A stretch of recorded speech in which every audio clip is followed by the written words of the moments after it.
Assalomu alaykum qarindoshlar. Python haqida dastlabki asos bir yurish darsimiz xush kelibsiz.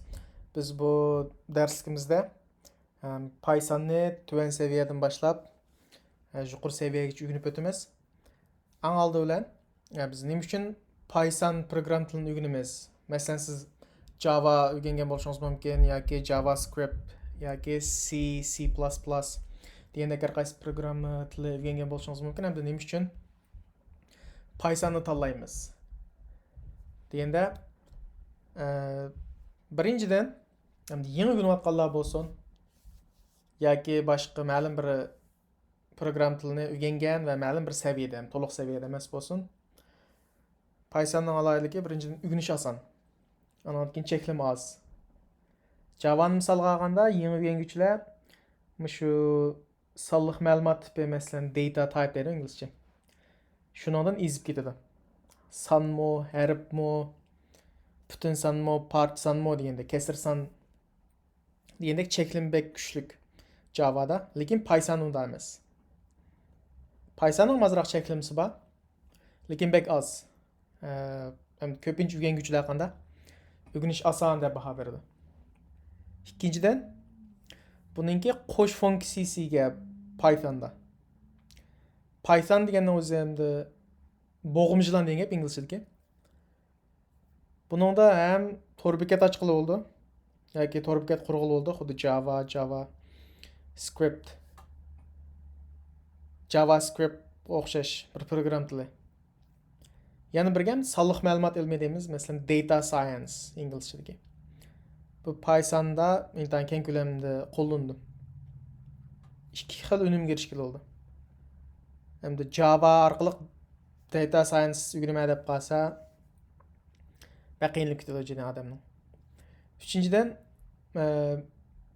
IoT deydi, Internet of Things. Mushu narsalarni yasashga, ichishga shu Python intan qulay. Masalan, tizginlangan yoki odamsiz aydilgan mashina bo'lsin, kichik robot yoki chiroy to'ntish texnikasi. Hammasi Python orqali o'rgangil bo'ldi, amalga oshirg'il bo'ldi. To'rtinchidan, bu Python 1991-yili keşif qilingan, shuningdan boshlab buni Python ishlatadigan ko'p. Java o'xshash ochiq manbalik. Bunda bo'lganki, ishlatgichlar ko'p bo'lgandan keyin uzluksiz yangilanib turdi, yaxshilanib turdi. Andan keyin 5-dan maosh yuqori. Odatda Pythonga munosabatli xizmatlarning maoshi intan yuqori. Ishqilib o'rganuvchilarning ichida haqiqiy xizmat qilganda shu Pythonningki intan osonligi jonga rohat bag'ishlaydiganligini shu to'g'risida so'zlaydi. Undan boshqa buni munosabatli bo'lgan chaqchaqlar bor, meme yoki. Hamda Python yana bir yaxshi yeri ko'plagan sistemlarni qo'llaydi, masalan Mac, Windows, Linux. Hemen hech qachon Linux ishlatmaysan deyman. Ko'pincha Mac bilan Windows mushki sistemasini ishlatsizlar. Pythonni ham qanday tushiramiz deganda bu python-org degan torbat chiqib. Bu torbat chiqsanglar, bu yerda downloads deb bor. Ma torbatning ham tor kirishning a'lolashtirilgan bag'an siri hamda aqliy iqtidorliq. Siz qaysi kompyuterda yoki sistemda ochgan bo'lsangiz toniy oladi. Masalan, Mac da ochgan bo'lsangiz Mac OS da bu avtomatik aldı Mac OS tushiramsa deydi. Hozir Python 3.9 nashri. Windows ochgan bo'lsangiz menga Windows deb chiqadi. Man bisp tushirsiz, tushirgandan keyin qochilaysiz bisp. Uni qila oladi deb o'yladim. Adresi python.org.